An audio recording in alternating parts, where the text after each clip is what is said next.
Querido irmão, como está? Como foi a sua semana abençoada, juntamente com a sua família? Nesse tempo em que estamos confinados em casa, então passamos mais tempo juntos. Tempos para orarmos juntos, para lermos a palavra de Deus e para crescermos na comunhão de uns com os outros. Você se lembra que nós estamos estudando o livro de Provérbios e hoje nós vamos exaltar a sabedoria. Salomão exalta a sabedoria usando situações do dia a dia, dando orientações de como devemos proceder nesta vida, tendo uma vida pautada nas decisões sábias. Vamos orar? Querido Deus e amado Pai, nós queremos que o Senhor nos oriente no estudo da Tua Palavra, edifica a Tua igreja, os nossos lares, cada um de nós, a nossa classe. É a oração que fazemos no nome de Jesus. Amém. Muito bem, meu querido, hoje nós estamos estudando do capítulo 9 até o capítulo 15. Então nós vamos ser rápidos aqui, pontuando algumas coisas, a fim de que nós cresçamos no conhecimento e na graça de nosso Senhor e Salvador Jesus Cristo. Nesse momento nós estamos falando então a respeito da sabedoria, a exaltação à sabedoria. E lá no capítulo 9, o verso de número 10, Salomão diz o seguinte: o temor do Senhor é o princípio da sabedoria e o conhecimento do santo é entendimento. Você pergunta, as pessoas perguntam, o que é sabedoria?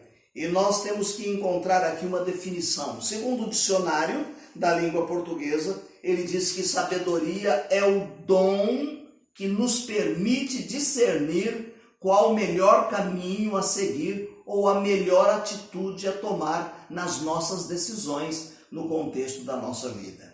É claro que nós repetimos também um conceito de uma definição baseada no grego, que quer dizer sofia, que vem de sofos, que quer dizer sábio, aquele que possui sabedoria ou aquilo que possui sabedoria.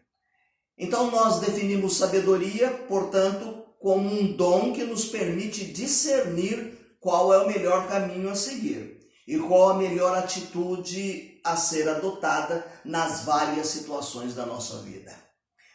Muito provavelmente Salomão vai nos dar um exemplo muito prático agora, quando ele, num sonho, após ter assumido o reinado depois do seu pai Davi, ele, num sonho, conversando com Deus, ele fez um pedido.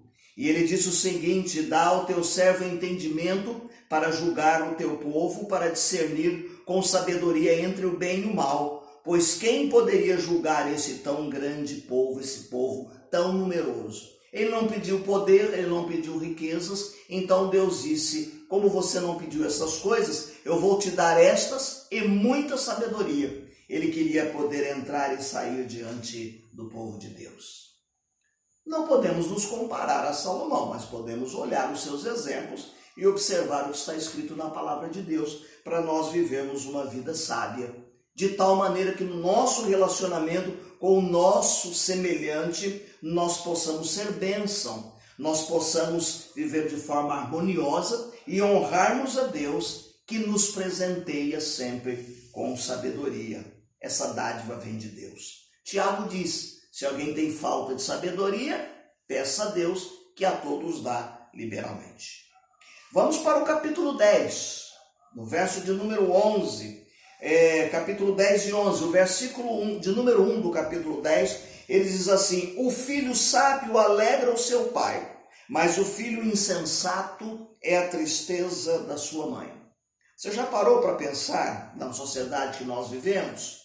Que quando um filho ou uma filha é bem-sucedida, nós lembramos logo o filho de quem ele é.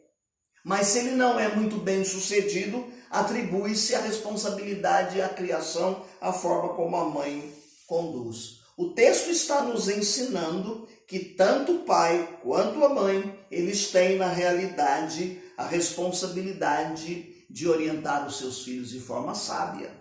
E diz-nos o texto aqui que os filhos sábios alegram o coração, tanto do seu pai quanto da sua mãe.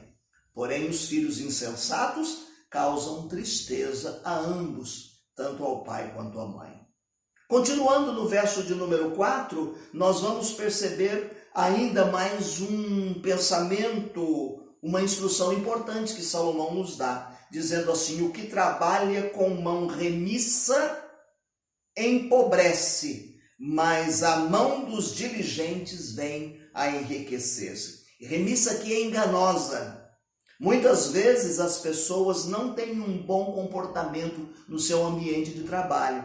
São enganosas, são negligentes, trabalham de forma descuidada, é tardio, é vagaroso. E então isso não convém para um trabalhador cristão.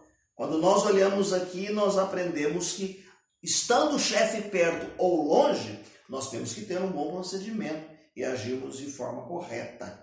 Eticamente, nós temos que nos comportar, porque nós somos vistos pelos olhos de Deus e as pessoas que estão à nossa volta vão nos observar. A outra coisa que ele fala aqui, que nós aprendemos no verso de número 9, quem anda com integridade anda seguro, mas o que anda por caminhos tortuosos será descoberto. Muitas pessoas vivem com medo de serem descobertos e não têm paz, não têm tranquilidade, porque eles acham que vão ser pegos em algum momento numa outra coisa de errado que eles estão fazendo. A Bíblia nos ensina a vivermos uma vida de integridade, e a definição de integridade aqui quer dizer inteiro. Qual é o nosso modelo de integridade, de inteireza? É o Senhor Jesus Cristo. Ele é o nosso modelo como servo do nosso Deus. O nosso Senhor Jesus Cristo diz que nós não temos outra alternativa se não vivermos uma vida de integridade. Ele vai adiante. Salomão vai discorrendo a respeito do nosso dia a dia. E lá nos versículos 12 e 18, ele fala a respeito do ódio. Ele fala que o ódio causa brigas, mas o amor cobre todas as transgressões. O que encobre o ódio tem lábios falsos, e o que espalha calúnia, insensato é. Há um pensamento que diz que guardar ódio é como você beber veneno, achando que vai prejudicar o outro, vai matar o outro tomando veneno. Olha, ele vai fazer mal para você mesmo, ele faz mal para mim. O outro não está nem sabendo que eu estou odiando, que eu estou sofrendo. Ele vai levando a sua vida, enquanto o que odeia vai guardando essas coisas. E ele diz que ele seca, os seus ossos se tornam secos. Não é fácil perdoar muitas vezes, mas a Bíblia diz que nós temos que perdoar. A Bíblia diz que nós temos que nos esvaziar, nós temos que colocar nas mãos de Deus. Nós não podemos encobrir estas coisas. E às vezes as pessoas têm até uma atitude de falsidade, dizendo que está tudo bem, rindo, abraçando, mas lá no fundo do seu coração elas estão agindo com falsidade. A Bíblia diz que nós não podemos agir assim, temos que ser transparentes. Diz que a pessoa precisa tomar cuidado também com aquilo que ela fala, cuidado com as falsas notícias, cuidado com as fofocas, cuidado com as intrigas. Usamos uma frase bem atual: cuidado com as fake news. Você ouve uma notícia e passa para frente. Você diz uma coisa que ouviu ou leu sem saber a origem e qual a verdade que existe nela. Olha, Salomão vai continuar nos falando e chamando a nossa atenção. Agora no verso 11 e 14 ele vai falar a respeito de liderança. Quando não há uma direção sábia, o povo cai, mas na multidão de conselheiros há segurança. Quando nós vivemos num tempo, meus queridos, de líderes tão adversos, inclusive na igreja ou nos setores da nossa política do mundo, nós temos que verdadeiramente nos preocuparmos com os liderados e que tenhamos uma liderança séria e comprometida. Aí o povo vai se sentir seguro. Vamos para o capítulo 12. Capítulo 12 ele fala a respeito da ansiedade. Ele diz o seguinte: a ansiedade no coração abate o homem, mas uma boa palavra o alegra.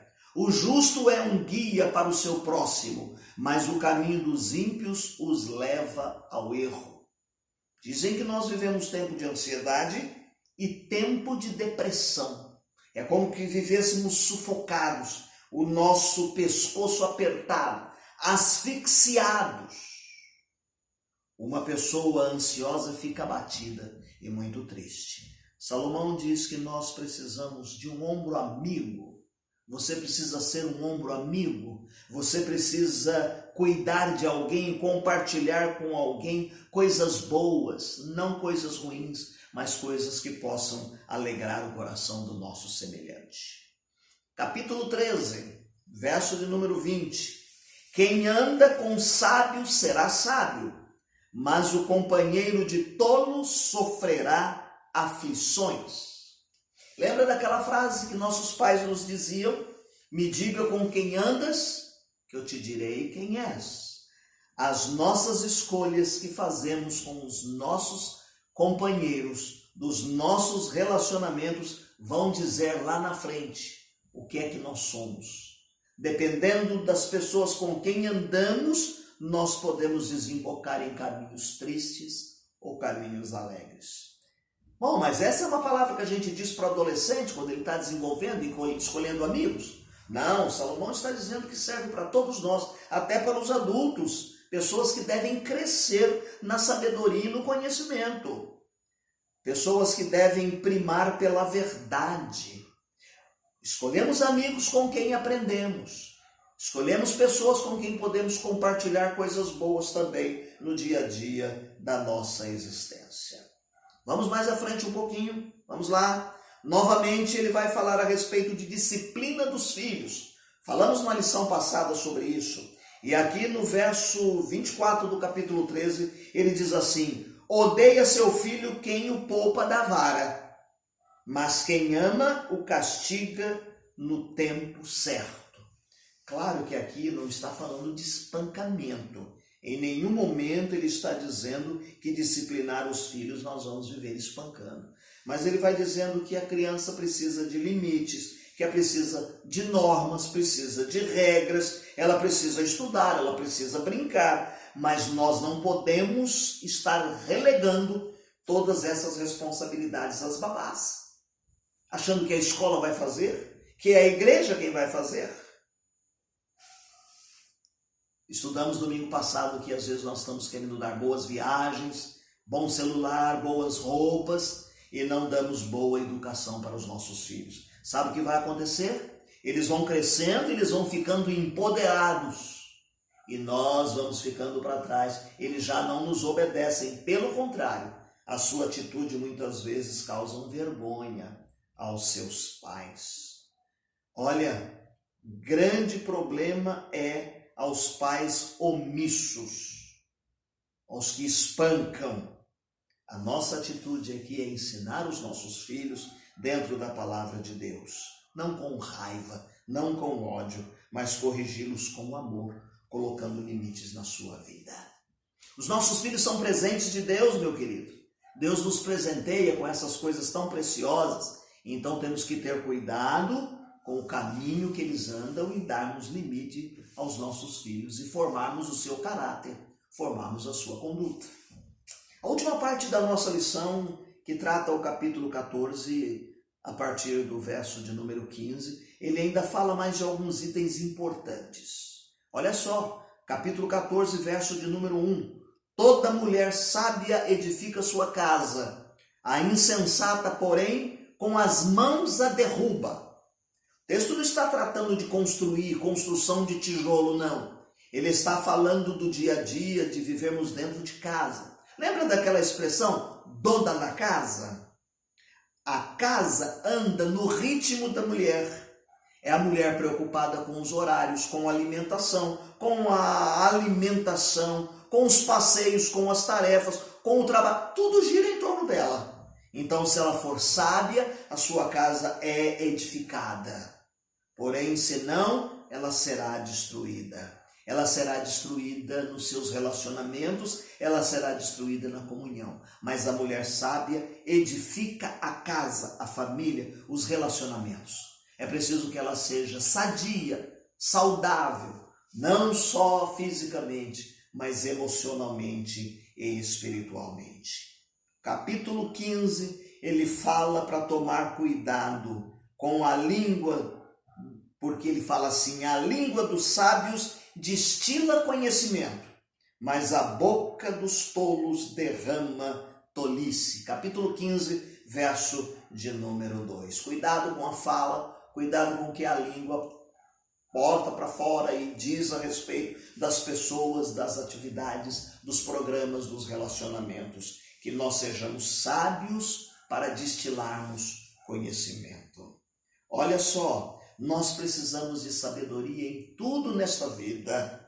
Nós precisamos buscar esse presente de Deus. Se alguém tem falta de sabedoria, peça a Deus, que a todos dá liberalmente. É só pedir e depender dele. Que sejamos desafiados todos os dias a exercer sabedoria, sempre confiados de que Deus está no controle, nos ajudando. Amém, meu querido?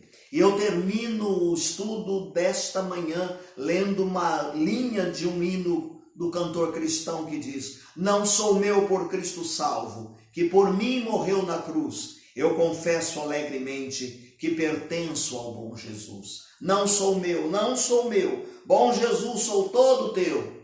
Hoje mesmo e para sempre, bom Jesus, sou todo teu. Que Deus te abençoe. Faça a leitura da lição para o próximo encontro. Não esqueça da leitura diária. Aliás, nós estamos sendo desafiados neste mês de abril pela Escola Bíblica Dominical. É o mês da Escola Bíblica. A lermos a Bíblia em um ano. Você tem aí o formulário, a forma de ler a Bíblia, a palavra de Deus, durante um ano. Então não fique de fora, participe desse momento tão importante de crescimento e maturidade espiritual. Que Deus te abençoe, fique na paz do Senhor. Amém. Boa semana.